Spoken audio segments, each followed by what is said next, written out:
Hi you guys. So today we're going to do a real quick video on how to ferment asparagus.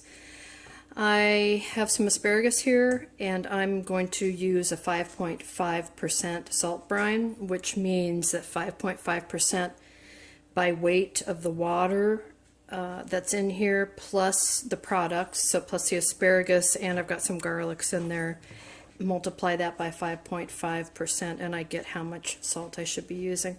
So real quickly what I do is I take a jar and I measured the weight of this jar before I put anything into it, and I really should have just tared that out, but I didn't. I wrote the number down, 460.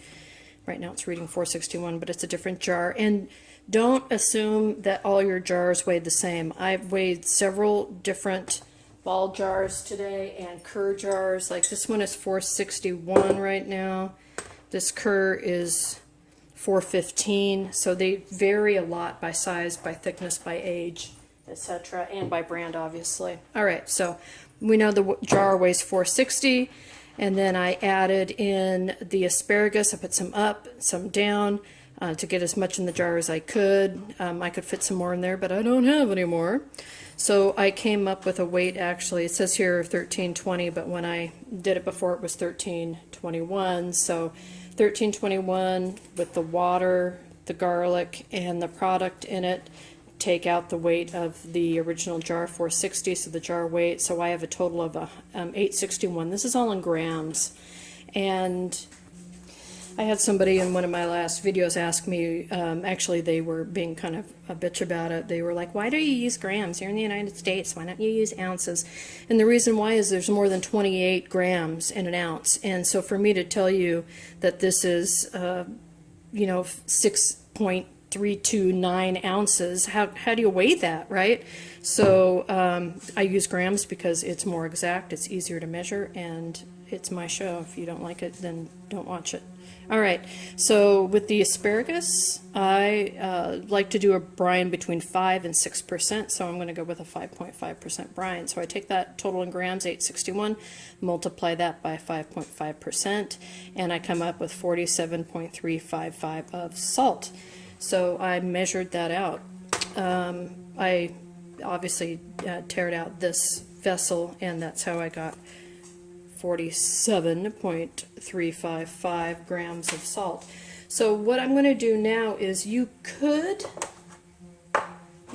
take your vessel, pour the salt into it, mix it around a little bit, and pray that it all stays afloat in there and is evenly distributed. I don't want to do that. So what I'm going to do is put in some salt into this jar. I'm going to remove the water.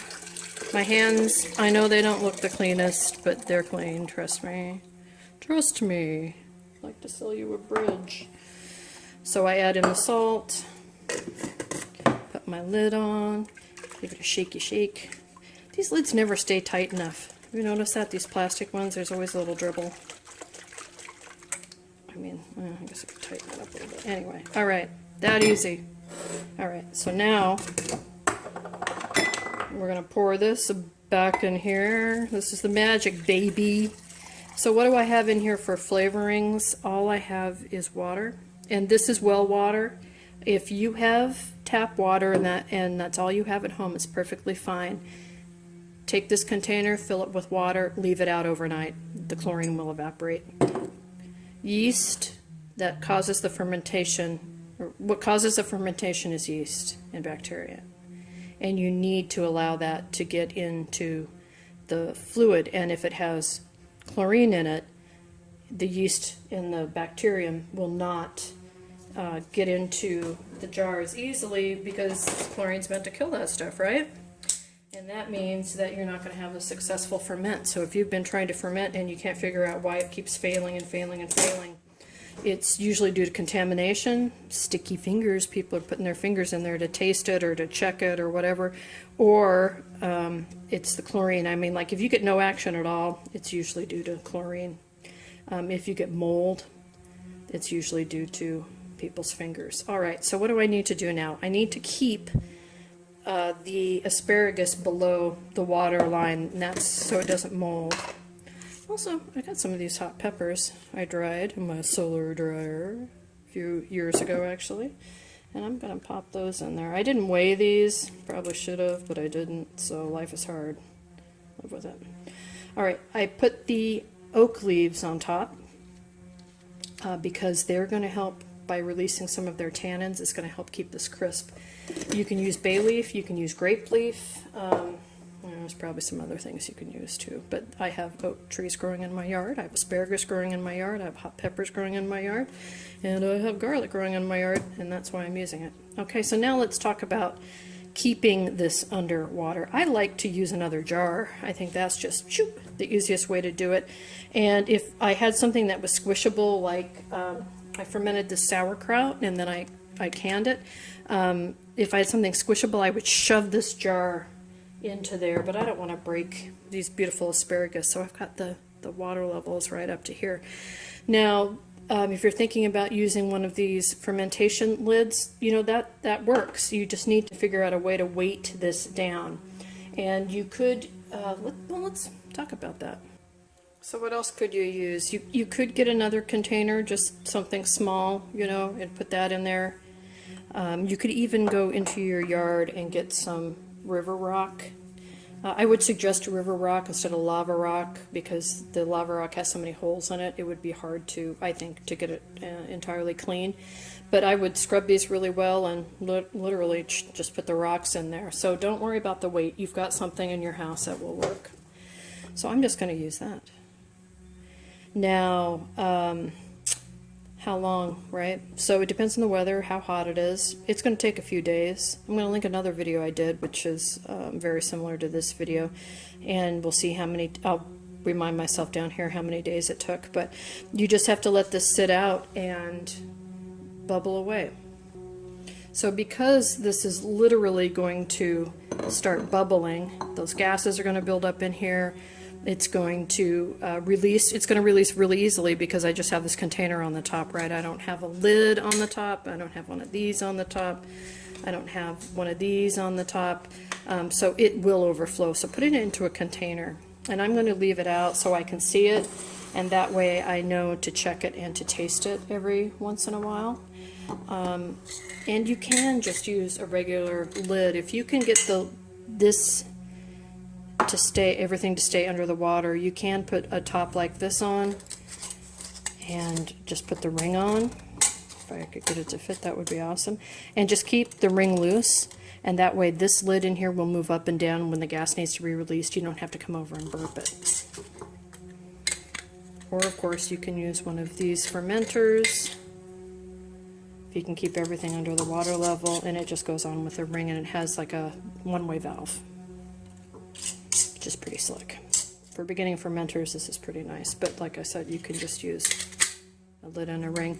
If you have just something like this, I like to tighten these up a little bit and then come over and purposely burp it.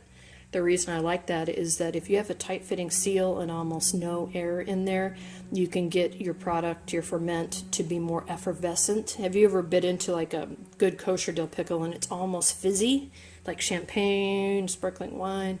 It's from the gas buildup, and so you need to have a tight-fitting lid for that. But I'm afraid not everything's going to stay underneath the water level, so I'm going to just use the weight and just let it ferment. So there you have it. That's how easy it is. If you have any questions, let me know. If you get a white layer on top that kind of looks waxy and is like almost like a web, I'll put a picture here.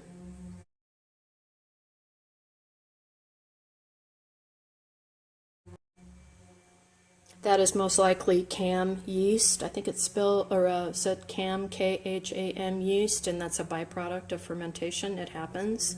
You can just skim that off. If you think it's mold, check for things like, is it really fuzzy? Is it black, gray, pink? Pink molds are the worst. Mold, I do not suggest scraping off and then eating the product anyway. Some people say you can, but in my opinion, it gets down into everything. And have you ever eaten something that's not quite bad yet, but you're like, that there's that moldy flavor? It's going to be in there, and just forget about it. You don't want to give a poor product out to your friend's family or feed it to anybody. You don't want to eat it yourself. So just junk it and start over again. But if you do get real mold, it's probably because something wasn't clean. You don't want this stuff sterilized. You want it clean. So the asparagus needs to be clean, those oak leaves need to be clean, the garlic needs to be clean, this jar that just went in there that I put on the counter and put back into here needs to be clean. Is it? Did I spray my counter down before I started working here? I did, so that's clean. But if you just got through chopping some meat or something, then, you know, that's going to be a problem. Even vegetables with dirt on them. So even this garlic, right, it's got dirt on the bottom of it. If I put that lid down into some of that dirt, it can infect. It's an infection. So anyway, ask me the questions. We'll work it out together, and happy fermenting.